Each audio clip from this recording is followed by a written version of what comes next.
Welcome to dial news special debate. ఆకాశాన్ని అంటినటువంటి పసిడి ధర ఉన్నట్టుండి 3,000 తగ్గిపోయింది.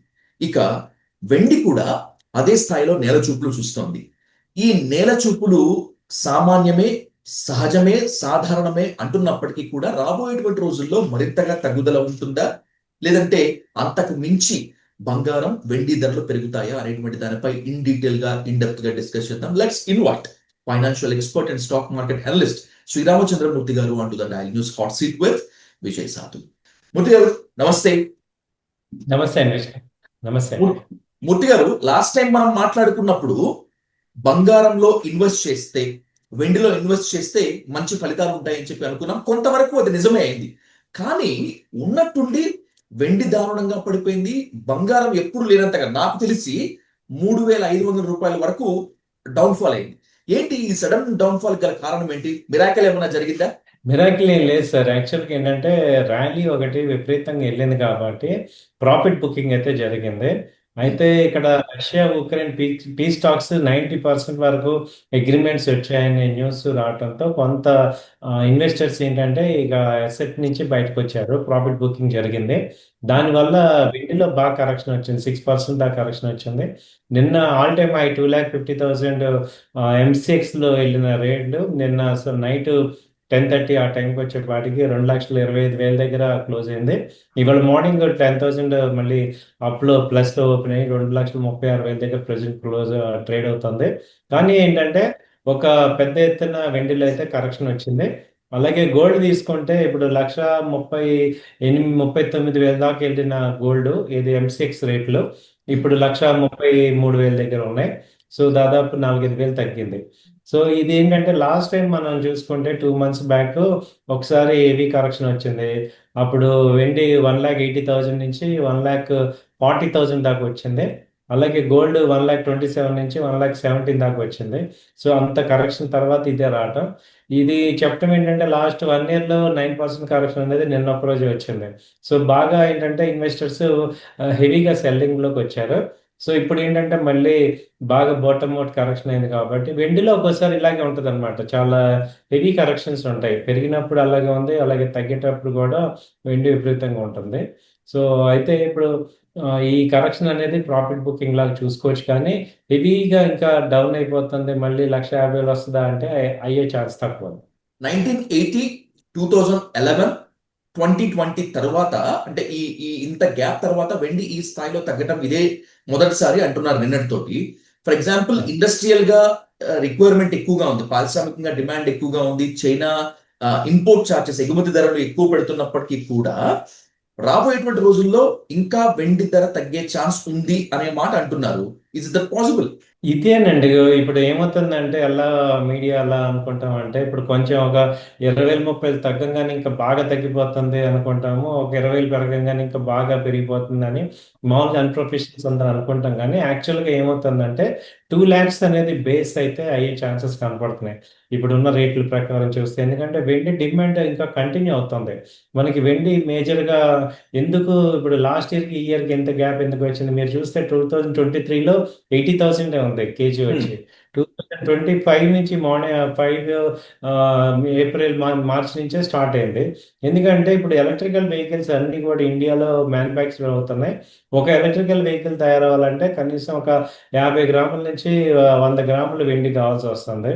అలాగే ఒక సోలార్ ప్యానెల్ తయారవ్వాలంటే 50 గ్రాముల నుంచి 100 గ్రాముల వెండి కావాలి.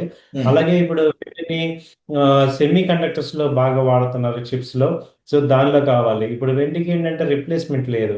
మన గవర్నమెంట్ స్టాండర్డ్ ఏం చెప్పింది అంటే 2027 కల్లా 30% ఎలక్ట్రికల్ వెహికల్స్ వచ్చేయాలి అనేది టార్గెట్ పెట్టుకున్నప్పుడు మీకు వెండి అయితే కంటిన్యూగా డిమాండ్లోనే ఉంటుంది. కాబట్టి అంటే ఇంత డిమాండ్ తగ్గ సప్లై అక్కడ లేదు. ఇంకొక వెండి రీజన్ ఏంటంటే ఈ గోల్డ్ కొనలేని వాళ్ళందరూ వెండికి వస్తున్నారు. ఆల్టర్నేట్ గా 1 గ్రామ్ గోల్డ్ అని దానిలో వెండి ఎక్కువ ఉంటాయి, వెండి కాయిన్స్ కొనుక్కోవటం. అలాగే డిజిటల్ బయింగ్ ఎక్కువ జరుగుతుంది. సో వీటన్నిటి రీజన్స్ దృష్టి ఏంటంటే వెండి విపరీతమైన డిమాండ్ ఉంది. అది కంటిన్యూ అవుతుంది. ఇంకో 2-3 ఇయర్స్ పాటు వెండికైతే ఉంది. కాబట్టి మేము ఏంటంటే ఇది కేవీ కరెక్షన్ లాగా కాకుండా ఒక by and by and dip opportunity లాగా చూసుకోవాలి. అంటే ఎవ్రీ హై లెవెల్ కొంత ప్రాఫిట్ బుకింగ్ అవుతుంది. అది మనం ఏంటంటే అడ్వాంటేజ్ తీసుకొని మళ్ళీ లో లెవెల్లో ఇన్వెస్ట్ చేసుకోవాలి. ఇప్పుడు వెండిని డిజిటల్లో కానీ లేకపోతే కాయిన్స్లో కొనే వాళ్ళందరూ కూడా మా సజెషన్ ఏంటంటే at a time total amount పెట్టకుండా ఈ డిప్స్ని క్యాష్ పెట్టుకుంటూ డిప్స్లో కొనుక్కుంటూ మళ్ళీ పెరిగినప్పుడు అలా అమ్ముతూ కొంటూ అలా ఉంటే మీకు మంచి బెనిఫిట్ అవుతుంది. సార్, సర్వసాధారణంగా మహా అయితే ఒక 1000-2000 తగ్గటం చూశాను నాకు తెలిసి. కానీ నిన్న మాత్రం వెండి డౌన్ ఫాల్ దాదాపు 21 నుంచి 22,000 మధ్యలో ఉంది. ఇంత సడన్ డౌన్ ఫాల్, ఇంత డిమాండ్ ఉన్నప్పుడు కూడా ఏంటి అసలు ఎట్లా సాధ్యమైంది?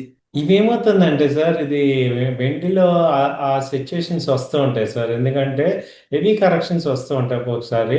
ఉమ్, అంటే ప్యాకెట్ సెల్లింగ్ కూడా జరుగుతుంది. అంటే మీరు ఎలా చెప్పాలంటే ఇప్పుడు మన కింద లెవెల్లో కొన్న వాళ్ళందరూ ఇప్పుడు డైలీ రోజుకి 1000 10,000 5,000 వెళ్తున్నప్పుడు ఇక్కడ ఏమవుతుందంటే ఒక్కసారి ప్యానిక్ సెల్లింగ్ కూడా జరుగుతుంటుంది. కరెక్షన్స్ వస్తే బ్యాక్డ్ బై ఇంటర్నేషనల్ న్యూస్ అన్నమాట. ఇది ఉమ్, వెండి gold ఏమవుతాయంటే ఓన్లీ ఇండియా కంట్రోల్ చేయవు, టోటల్ వరల్డ్ కంట్రోల్ అవుతాయి. కాబట్టి హెవీ కరెక్షన్స్ వస్తుంటాయి. ఎక్కువగా నైట్ టైం జరుగుతుంటాయి కరెక్షన్స్ అన్ని కూడా. ఎందుకంటే ఇంటర్నేషనల్ మార్కెట్ నైట్ బాగా ఉంటుంది. సో రాత్రి M6 అయితే 11:30 దాకా ఉంటుంది. కాబట్టి నిన్న జరిగింది ఏంటంటే Russia almost piece talks agri అయిందని న్యూస్ వచ్చింది. ఉక్రెయిన్ యుఎస్ఏతో ఆల్మోస్ట్ 90% అగ్రిమెంట్ అయిపోయామని చెప్తున్నారు. కాబట్టి అదొక మేజర్గా పాజిటివ్ న్యూస్. కాబట్టి గోల్డ్ సిల్వర్ నెగిటివ్ న్యూస్ అది. కాబట్టి ఉమ్. ఏంటంటే అది కొంచెం పాసిబిలిటీ ఉంది అని చెప్పేసి ఎక్కువ అవుతున్నాయి. సో ఇలా గనక రేపు ఫస్ట్ వీక్లో జనవరి 10th లోపు రష్యా ఉక్రెయిన్ పీస్ డీల్ వచ్చే అవకాశం ఉంది. అప్పుడు కొంచెం కరెక్షన్ వస్తుంది ఈ పాజిటివ్ న్యూస్ వల్ల. బట్ మళ్ళీ కూడా వేరే రీజన్ ఉంది కాబట్టి గోల్డ్ సిల్వర్లు పెరిగే ఛాన్సెస్ ఉన్నాయి. ప్రజెంట్ అయితే కొంచెం డిప్ వచ్చే ఛాన్స్ ఉంది, ఆ తర్వాత పెరుగుతాయి. రైట్. సార్, ఒక ఇంపార్టెంట్ క్వశ్చన్ తో ఎండ్ చేస్తాను మూర్తి గారు. బంగారం అయితే 3,000 రూపాయలు తగ్గింది ఉన్నట్టుండి. నిజంగా ఉమ్. చాలా డ్రాస్టిక్ అని చెప్పి అనుకోవాలి. ఎందుకంటే గోల్డ్ రోజుకి పెరుగుతుంది పెరుగుతుంది పెరుగుతుంది, ఉన్నట్టుండి 3,000 పడిపోవటం అనేటువంటిది ఇన్వెస్ట్ చేసినటువంటి వాళ్ళని కాస్త ఇబ్బంది పెట్టింది, కానీ కొనాలనుకున్నటువంటి వాళ్ళని మాత్రం చాలా హ్యాపీగా అయ్యేలా చేసింది. ఈ డౌన్ ఫాల్ మున్ముందు ఇంకా ఉండే ఛాన్స్ ఉంటుందా, లేకపోతే ఎంత అయితే పడిపోయిందో అంతకు మించి పెరిగే ఛాన్స్ ఉంటుందా బంగారం? ప్రెసెంట్ అయితే టెంపరీగా డౌన్ ఫాల్ ఉందండి. ఒక 10 days 15 days వరకు చూసుకుంటే కొంత డౌన్ ఫాల్ కనపడుతుంది. ఎందుకంటే అక్కడ న్యూస్ ఇంటర్నేషనల్ న్యూస్ పాజిటివ్ అవుతుంది. అలాగే రేపు ఫస్ట్ వీక్లో జనవరి 15th లోపు ట్రేడ్ అగ్రిమెంట్ ఇండియాకి యుఎస్ కూడా జరిగే అవకాశం ఉంది. ఎప్పుడైతే రష్యాకి ఉక్రెయిన్కి పీస్ టాక్ అయితే అయిందో మనకి అమెరికాకు ఉన్న యాంటీ ఇది అయిపోతుంది. కాబట్టి అది కూడా పాజిటివ్ అయ్యే అవకాశం ఉంది. కాబట్టి తర్వాత మూడో పాయింట్, రేపు జనవరిలో బడ్జెట్ ర్యాలీ వస్తుంది, స్టాక్ మార్కెట్స్ పెరుగుతాయి. అంటే ఇప్పటిదాకా ఈ లాస్ట్ 25లో స్టాక్ మార్కెట్స్ పెద్ద రిటర్న్స్ రాలేదు. కాబట్టి అందరూ కూడా గోల్డ్ మీద సిల్వర్ మీద ఇన్వెస్ట్ చేశారు. ఉమ్, ఇప్పుడు ఏంటంటే స్టాక్ మార్కెట్స్ ర్యాలీ వచ్చే ఛాన్స్ ఉంది, అలాగే పీ స్టాక్స్ వచ్చే ఛాన్స్ ఉంది. కాబట్టి కొంచెం గోల్డ్ సిల్వర్ తగ్గే ఛాన్సెస్ ఉన్నాయి. But it is a temporary correction. మళ్ళీ అక్కడ అది అడ్వాంటేజ్ తీసుకోవచ్చు అనమాట, మనకి బయింగ్ ఆపర్చునిటీ కింద తీసుకోవచ్చు. ఓవరాల్ గా కంక్లూడ్ చేసే ముందు గోల్డ్ బయర్స్ కి, సిల్వర్ లవర్స్ కి ఏం చెప్తారు? ఏం చెప్పి కంక్లూడ్ చేస్తారు? మీరు అన్న పాయింట్ నేను చెప్తున్నా సార్. సిల్వర్ ని లవ్ చేయండి, గోల్డ్ ని కూడా లవ్ చేయండి. అట్ ద సేమ్ టైం ఏంటంటే ఇవాళ మనం అసెట్ అలొకేషన్ లో చూసుకుంటే ఏమవుతుందంటే ఇప్పుడు రియల్ ఎస్టేట్ పెద్ద మూవ్మెంట్ రావట్లేదు. ఉమ్, అలాగే ఇప్పుడు మ్యూచువల్ ఫండ్స్ కానీ స్టాక్స్ కానీ పెద్ద రెవెన్యూ మూవ్మెంట్ రావట్లేదు. కాబట్టి ఇప్పుడున్న ఒకటే ఒక అసెట్ లో గ్రోత్ అసెట్ వచ్చి గోల్డ్ సిల్వర్ ఉంది. అవి కంటిన్యూగా పెరుగుతాయి. సో మీరేం చేయాలంటే మీరు కూడా కొంత పార్టిసిపేట్ చేసుకోండి. బట్ బై ఒకే రేట్లో టోటల్ అమౌంట్ పెట్టద్దు. ఇప్పుడు నా దగ్గర ₹1,00,000 ఉంది అనుకోండి, ఒక 30,000 ఈ రేట్లో కొనండి. ఒక 30,000 ఒక 2-3 వేలు తగ్గినప్పుడు మళ్ళీ కొనండి. అలా ఒక 30,000 మళ్ళీ తగ్గినప్పుడు కొనండి. పెరిగినప్పుడు కూడా ఎట్ ఏ రేట్ అమ్మేయద్దు. సో లాంగ్ వే ఉంది, సిల్వర్ కానీ గోల్డ్ కానీ లాంగ్ వే జర్నీ ఉంది. కాబట్టి మీరేంటంటే ఇప్పుడు ఈ ర్యాలీ మనం చూడలేదు. కాబట్టి ఇప్పుడు నెక్స్ట్ ర్యాలీ కూడా ఉంది, 3 lakhs దాకా వెళ్ళే ఛాన్స్ ఉంది సిల్వర్కి.